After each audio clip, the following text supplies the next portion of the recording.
يا رب تكونوا بألف خير. النهاردة هنعمل مع بعض طريقة تفريز الملوخية زي الشركات بالظبط. مش هتضطري تشتريها من بره خالص.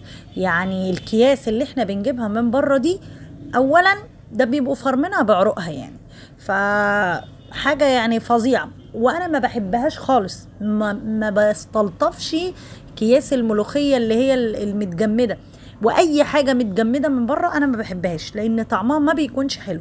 النهارده هنعمل نفس الطريقه بتاعتهم بتاعت الشركه بالظبط، بس هنعملها بقى بنظافه وبحلاوه وهتقعد معاكي بقى بالسنه.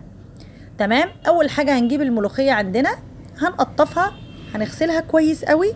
وخلوا بالكم لان الملوخيه بيبقى فيها طين، فبتحتاج تتنقع في ميه كتير. ننقع الملوخية، نديها رشة خل ونغير عليها المية مرة واتنين وتلاتة وعشرة لحد ما تلاقي المية بتاعتها بقت نظيفة.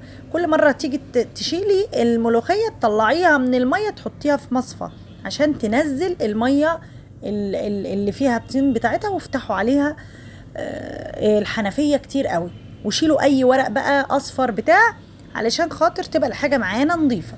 دي اول حاجة. طيب تاني حاجة بقى هنعمل ايه؟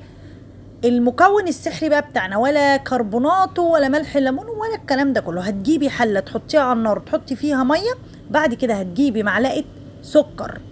معلقه سكر دي الماده الحافظه بتاعتنا اللي هتخلي الملوخيه بتاعتي تبقى خضرة لحد اخر كيس، ولو قعدت معايا سنه مش هتتاثر.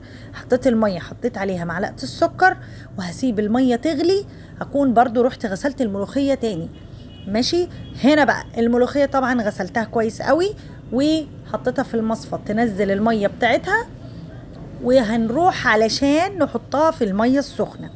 خلوا بالكم يا جماعة لما تعملوا الملوخية دي وتفرزوها، لما تيجوا تطبخوها ما تحطوش شوربة كتير لان هي بيكون فيها اصلا مية، فبنحط كبشة واحدة ونحط الكيس بتاع الملوخية بتاعنا، ولما تسيح الملوخية لو عايزين نحط شوربة تاني نحط. تمام. فخلي بالكم بس من النقطة دي لان انا وقعت فيها في البداية خالص والدنيا باظت معايا. الملوخية بتاعتي هنا طبعا اتغسلت ونضيفة وزي الفل. هستنى المية بتاعتي اول ما المية تغلي كده اهو، هبتدي انزل بالملوخية بتاعتي فيها. هنحضر جنبنا طبق فيه مية بتلج او مية ساقعة من التلاجة او مية من الحنفية اللي موجودة عندك هتعملي. تمام. انا حاطة مية من الحنفية عادي جدا. المية بتاعتي كانت بتغلي اهي. هننزل بقى بالملوخية بتاعتنا فيها، واول ما تغلي وتقلب كده زي ما بنقول تقلب قلبتين، هنروح مطلعينها على طول في المية الساقعة بتاعتنا. ما تقلقوش، مش هيجرى لها حاجة ولا هتمزلق ولا هتعمل كده زي المخاط، لا ولا الهوا. ماشي. بصوا هي بتنزل في المية السخنة لونها بيتغير على طول، بتخضر خضار فظيع، بتبقى تحفة بصراحة. نزلوها في المية وقلبوها كده زي ما بقول لكم. اول ما تلاقوها ابتدت تغلي ماشي وابتدت تقلب كده، انتوا حركوها بحيث ان اللي فوق ده ينزل لتحت. هنحركها تحركتين 3 وتشيل على طول في المية الساقعة. تمام كده خلاص. خدت الغلوة بتاعتها زي ما قلت لكم. بصوا شكلها كمان مش واضحة في التصوير يعني. هنزل على طول بقى في المية الباردة بتاعتي، دي مية من الحنفية. هطلع كل الملوخية بتاعتي فيها وافتح عليها المية كمان، يعني افتح عليها المية بس خلي بالكم عشان ما تقعش يعني. انا بس بعد ما حطيتها هنا رحت بعد كده نقلاها حطها في المصفى بتاعتي وفتحت عليها المية علشان اتاكد ان هي بردت تماما. انا عايزه اوقف بقى ايه عمليه التسويه بقى بتاعتها، خلاص انا كده مش عايزه حاجه. هنا بقى ايه بعد ما فتحت عليها الميه وسبتها نزلت الميه بتاعتها اللي احنا بردناها بيها، هنجيب بقى الخلاط بتاعنا، الكبه بتاعتنا، الهاند بلندر، اي حاجه. ماشي. ولا بقى تحطي لي شوربه ولا تحطي لي كربوناتو، مش هنعمل خلاص اي حاجه. بصوا عامله ازاي خضره خالص، وما مش زي ما قلنا ايه بتمزلق او بتلزق او لا، مفيش الكلام ده خلاص. تمام. هجيب بقى انا الخلاط عندي اهو، هبتدي اخد الملوخيه بتاعتي احطها في الخلاط واديها حبه ميه على قد المقدار بتاعها اللي انا يعني شايفه الكميه بتاعتي كتير احط الميه. طبعا ما تكتروش في الخلاط عشان تقدر تتضرب لان هي تقيله. هنحط الميه ونضربها زي ما قلت لكم اهو.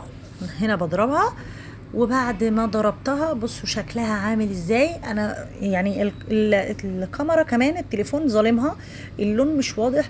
عايزه اقول لكم اكنها لسه مخروطه دلوقتي حالا، يعني دي اكنها مخروطه. وحتى لما بتشيليها في الفريزر وتطلعيها بتطلع زي اللي لسه مخروطه، يعني ولا بتسود ولا الطعم بيغير، لا الطعم هو ملوخيه خضراء.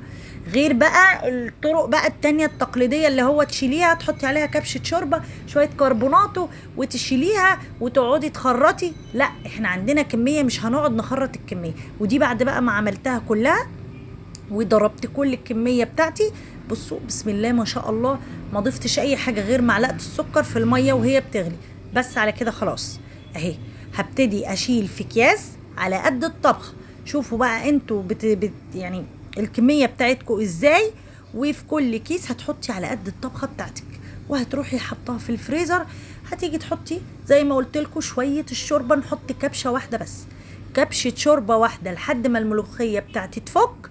وبعد كده هنقرر احنا هنحط شوربة تاني ولا مش هنحط، علشان انا عملتها قبل كده وباظت مني بقت صيصة، يعني الملوخية تحت والشوربة فوق، لان هي طبعا مجمدة وكانت محطوطة في مية وحاطين مية عشان نضربها فشاربة مية كتير. فخلوا بالكم ايه من الحتة دي يا جماعة. تمام، اتمنى ان الطريقه تكون عجبتكم، واتمنى ان اكون فدتكم، وباذن الله ان شاء الله هنزل لكم وصفات كتير لحاجات احنا بنشتريها من بره مش هنشتريها تاني، هنفرزها في البيت وهنشيلها، وصدقوني هتستغنوا عن انكم تجيبوا اي حاجه تاني من بره. اشوفكم في فيديو تاني.